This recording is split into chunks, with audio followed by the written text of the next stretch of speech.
ചിലരെ ഏറെ അസ്വസ്ഥപ്പെടുത്തുന്ന ഒന്നാണ് ചൂടുകുരു. ശരീരത്തിന്റെ ചില ഭാഗങ്ങളിലെ വിയർപ്പ് ഗ്രന്ഥികളിലേക്ക് തടസ്സമുണ്ടാകുമ്പോഴാണ് ചൂടുകുരു ഉണ്ടാവുന്നത്. സ്കിന്നിൽ ചെറിയ ചെറിയ കുരുക്കൾ വളരുകയും ചൊറിച്ചിൽ അനുഭവപ്പെടുകയും ചെയ്യും.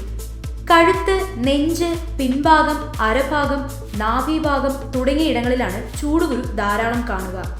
ചൂടുകുരു പ്രതിരോധിക്കാനുള്ള ചില മാർഗങ്ങൾ നമുക്ക് പരിചയപ്പെടാം. വേനൽക്കാലത്ത് ധാരാളം വെള്ളം കുടിക്കണം.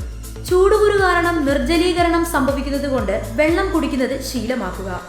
സ്കിൻ എപ്പോഴും വൃത്തിയായി സൂക്ഷിക്കുവാൻ ശ്രമിക്കണം.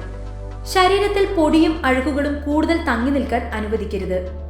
ചൂടുകുരു ഉണ്ടായ സ്ഥലങ്ങളിൽ ചൊറിയുന്നത് ഒഴിവാക്കുക. ചൊറിയുമ്പോൾ അണുക്കൾ സ്കിന്നിന്റെ അടുത്ത ലെയറിലേക്കും ചൂടുകുരു വ്യാപിക്കുന്നതിന് അത് കാരണമാകും. ചൊറിയുന്നത് മൂലം ത്വക്ക് പൊട്ടുകയും മറ്റു അലർജികളും ഉണ്ടാവുകയും ചെയ്യും. ചൊറിച്ചിൽ ഇല്ലാതാക്കാൻ ദിവസവും 2 തവണ ഓട്സ് പൊടി ഇട്ട വെള്ളത്തിൽ കുളിക്കുന്നത് നല്ലതാണ്. ചെറു ചൂടുവെള്ളത്തിൽ കുളിക്കുക.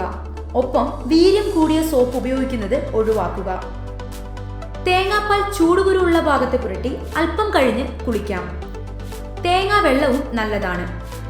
വെള്ളവും പഴവർഗ്ഗങ്ങളും ധാരാളം കഴിക്കുവാൻ ശ്രമിക്കുക. നേരിട്ട് ശരീരത്തിൽ വെയിൽ ഏൽക്കാൻ അനുവദിക്കരുത്. പുറത്തു പോകുമ്പോൾ സൺസ്ക്രീൻ ലോഷനുകൾ ഉപയോഗിക്കുന്നതും ഗുണം ചെയ്യും.